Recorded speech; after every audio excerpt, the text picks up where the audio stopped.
Hello everybody, welcome to the Comic Gamer Movie Show. My name is Deshaun, and today I am here to do now, a lot of people went Into the Spider-Verse came out, and you probably saw, were doing their rankings of the Spider-Man movies. The Spider-Man movies that have went to the theater, obviously with Into the Spider-Verse just coming out, you know, everyone has their opinions on that. Now, I adored Into the Spider-Verse, and I really didn't know if I loved it more than the original movie. I didn't know if I loved it, Across the Spider-Verse. I didn't know if I loved Across the Spider-Verse more than Into the Spider-Verse, but after seeing it for a fourth time, I have come to a conclusion of where I would rate it in the Spider-Man pantheon. Spoiler alert, it's definitely in the top 5. Now, the overall Spider-Man movies, and some of you kind of already know what my rating is my ranking is gonna be of the 10 Spider-Man movies. There are 10 Spider-Man movies that have come out in theaters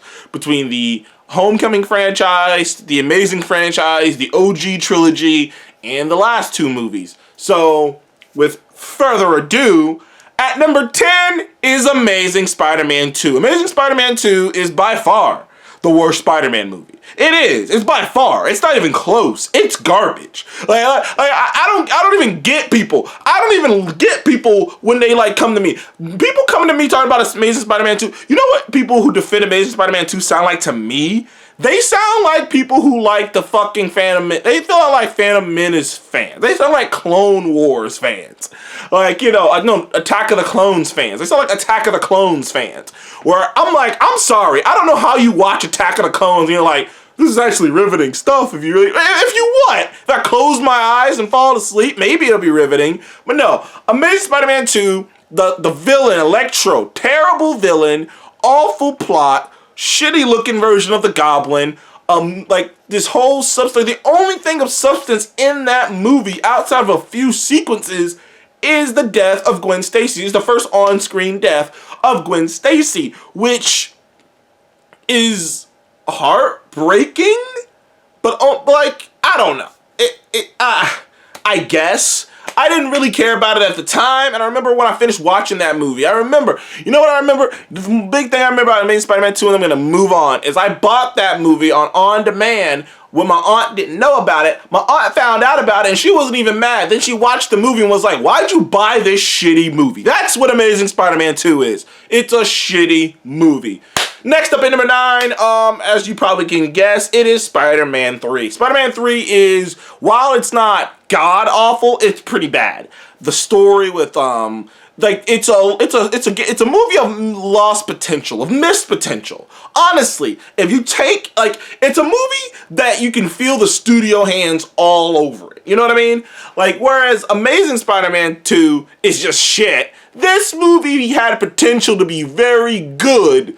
At least as good as 2, at least as good as 1, and due to studio interference, and as many people know, they forced Venom into that movie, they forced the whole plot into that movie. It was gonna be something else, but studio interference kind of fucked that movie up, and the result was a mess of a film with very good things and very stupid things, very silly things. The iconic dance sequence is pretty much well known with the franchise as the death nail. While I don't hate Amazing Spider-Man 3, and I actually think the dialogue is much better than in 1, at the very least, at the end of the day, the messy plot, the messy characterizations, so much missed potential. Outside of, there's the best character in the entire movie is Sandman, but we don't get to really spend too much time on that because we're doing all this other dumb shit, the Mary Jane of it all. You guys already know how I feel about her. So yeah, Spider-Man 3 is number 9. Number 8 would probably have to go to Spider-Man 1. Now, I know, right? Some people would be pissed off to hear that. Yes, the OG Tobey Maguire Spider-Man 1 would be my number 8. There is a nostalgic thing to that movie. It's not a bad movie. I don't think it's a bad movie. I think it's a pretty decent movie. But there is a nostalgia to this movie that really makes you overlook just how cheesy, just how bland, just how, what's the word I'm looking for, predictable the plot itself is. And overall, like, the dialogue is some of the cheesiest shit ever written for a comic book movie. And I tried to rewatch the original Spider-Man back when No Way Home was coming out, because we all heard the rumors that they were going to do, what they were going to have, like Toby and Andrew show up. So I was going to just rewatch them and review them. But I couldn't, because I couldn't watch the first Spider-Man movie, because halfway through I was like, this dialogue is so cringe and so old. And it's like, this movie came out in 2004, but the dialogue is written like this is a movie in 1984. And I'm like, what the fuck is, like, what? Like, and I get what they were going for. I got what they were going for, but it's so cheesy. It's such a bit much. Even everyone's delivery is a little over the top, and it's just like, wow, dude. Shit. I never noticed it before. But, like, that's why it's not a bad movie. I think every Spider-Man up from after the first two, every other Spider-Man up from here are at least decent to good movies, to great movies, decent to great movies. So I don't have any nostalgia for that original Spider-Man, and once you remove your nostalgia for that original Spider-Man and you actually watch it and just listen to it, you're like, okay, yeah, this is pretty cheesy and cliche, but okay, whatever. Moving on to now we're getting into actual decent films. Number 7, Amazing Spider-Man. Amazing Spider-Man is a I think it's from a story perspective, from a visual perspective, and an accuracy perspective, it is a superior Spider-Man movie than the OG Spider-Man. First of all, he has web shooters, not just organic, nasty bullshit that just makes you question other things, like, ew. Like, it was some weird, like, it's just ew. I never liked the organic webbing shit. That's just weird. Also, one of the greatest things about Peter and his brain is he came up with these web shooters. And Amazing Spider-Man was the first one to really have him come up with the web shooters. He was actually quippy. He actually felt like once he was in the suit, he felt like Spider-Man.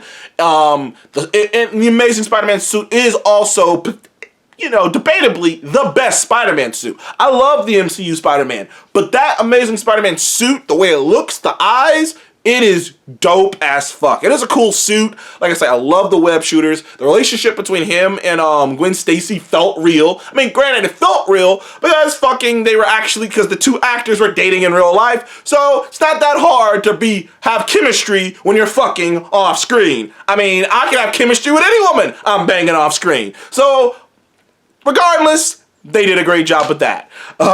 So that worked. The Lizard, introducing a new villain in the Lizard that you haven't seen on screen before. It was great to see that. I didn't think he was particularly done fantastic, but it wasn't done terribly either. And it gave us an awesome scene of him fighting in the background with Stan Lee doing his thing. And like, that was a great scene. And like I say, some of the aerials, some of the shots in the Amazing Spider-Man are very well done. I dig Amazing Spider-Man. I don't mind. Okay, I dig is hard. I don't mind Amazing Spider-Man. If I had to give that movie a rating, I would give it a 7.5. I don't mind Amazing Spider-Man. And I will even admit, when I first saw it, I was like, you know what? This is a pretty good start. We'll see. And then they did too. Oh, God. Anywho, now we're getting into 6.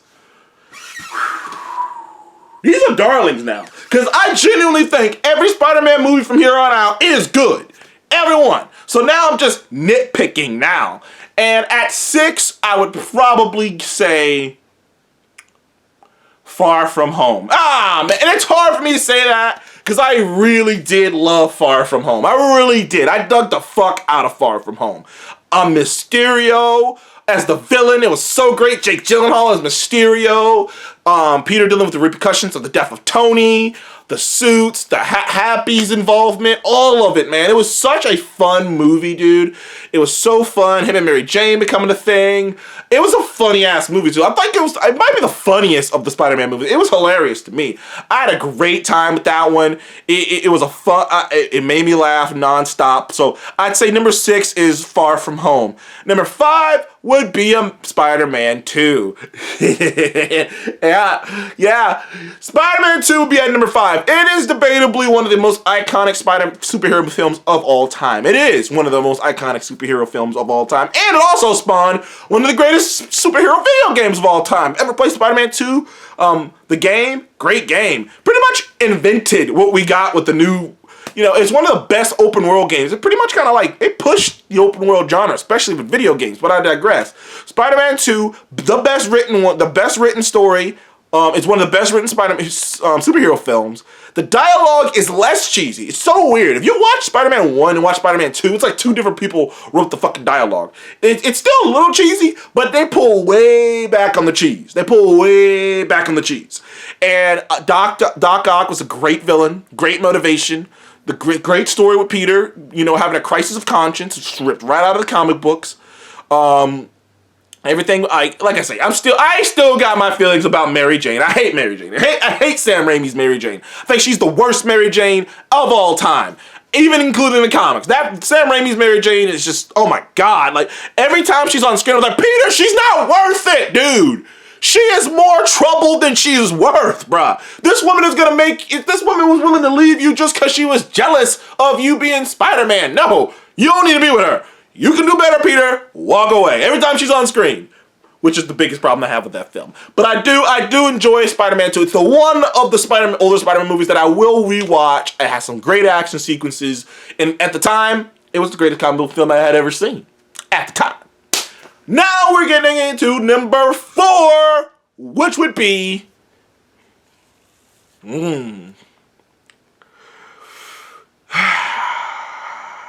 like I say, this is like now we're getting into the darling sections. Now we're at my favorite Spider-Man movies. You already know my favorite Spider-Man movies. I would say number 4 is, surprisingly, No Way Home.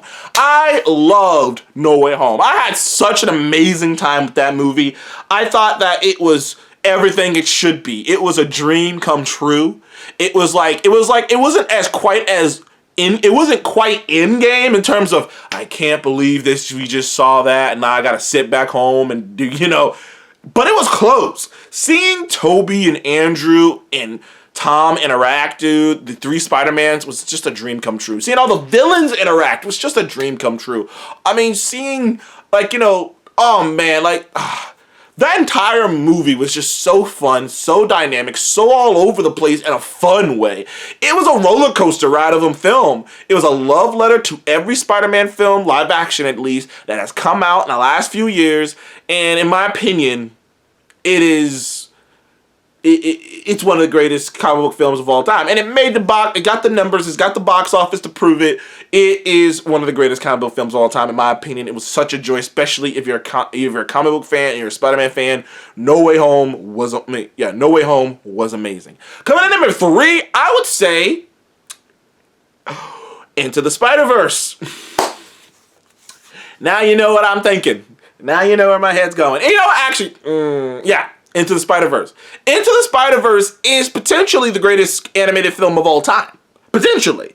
In terms of style, it is one of the greatest animated films of all time. It was so stylish. First of all, we're doing Miles Morales and that story. We're doing the Spider-Verse story, which has been done in the comics. But the style and the animation and the way they work it and the character arc, I often said that Into the Spider-Verse is the perfect superhero film. It's the perfect superhero film because that film, Into the Spider-Verse, represents everything that's great, everything that's wonderful, everything that's fun about the superhero genre, and why when it works, it is working on a level that other genres can't even reach. I love Into the Spider-Verse. It is the perfect superhero film. And personally, that's what I think. But there are just 2 films in the Spider-Man world that I have love for more than that. And number 2 is Spider-Man: Homecoming. I think that movie, I almost cried in the intro of that movie. When I heard the Spider-Man theme played with an orchestra, in my mind I was like, oh, finally! He's back, he's home, he's where he belongs. Sony can't fuck this up anymore. Little did I know, Sony might try to fuck it up later down the line, but we'll see. But Spider-Man: Homecoming, to me, and the reason I feel like so many people Spider-Man fans are divided on that film, on the Tom Holland Spider-Man in general, is because they are attached to a version of Spider-Man. They are attached to the version of Spider-Man who was a squibby little kid getting his ass beat by a big jock, They're attached by that Spider-Man. That Spider-Man working at a newspaper. They're attached to that Spider-Man. What the MCU did was something that I didn't even know could be done, which is they managed to modernize Spider-Man and capture the core, the essence of the character, and bring it into a new age. No, yes, in real life, Peter Parker wouldn't be some nerd getting his ass whooped in some shitty school. Peter Parker's a fucking genius before he ever got bit. He would be going to a magnet school or a school for gifted youth because he's a genius. Of course he wouldn't. In real life, nowadays, bullies don't beat your ass. They fuck with you. They fuck with you emotionally. You know, they taunt you and stuff. Bullies don't get physical anymore. Not really, unless you're in a really terrible neighborhood. But most modern bullying is more cerebral than that. So yes, his version of Flash isn't some big jack dude. And it was like at every turn, what happens with Spider-Man, they found a modernized version of it. And they made it work. Tom Holland is the best all live action Spider-Man. He captures the awkwardness. He captures the fun when he's in the spider suit. But he captures this being a kid. You believe he is just a kid trying to figure this shit out. And it's so great, his enthusiasm, everything with Happy, with him and Iron Man, that dynamic was fantastic. And he had one of the best villains in the Vulture, an understandable blue-collar villain who has a reason to do what he does, and one of the best twists and best scenes in the entire MCU was the Vulture figuring out who he was, and us finding out the Vulture was Liz's fucking father. I remember being in the theater and seeing that whole theater go, oh shit! No.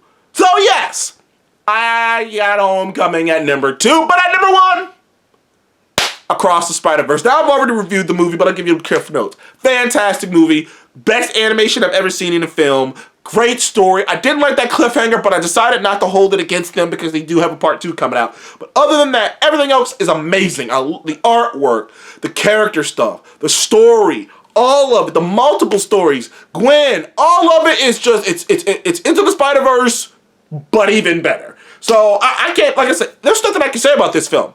Across the Spider-Verse is the best Spider-Man film. At least I think it's the best Spider-Man film.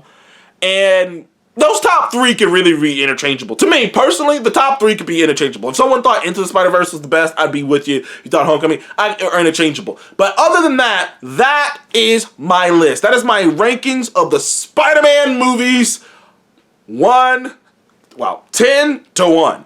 And I know people are going to disagree with me. There's a lot of nostalgia, attached to those older movies, and I understand, you know what I mean? And there's some older movies I have nostalgia attached to too. I've said it before on my channel many times. For a long time, I thought The Avengers was the greatest film of all time. And then more movies came out that kind of made, greatest comic book film of all time. And more movies came out that made me question that and go, you know what? Is it that great, or is that just nostalgia talking? And I think it's just, and it's, it's been surpassed. So I get it. People have a hard time with that. It's okay.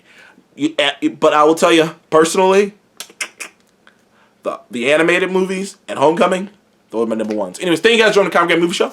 Please like, subscribe, and I will see you guys on the next one. Comment below, rank the top Spider-Man movies 10 to 1.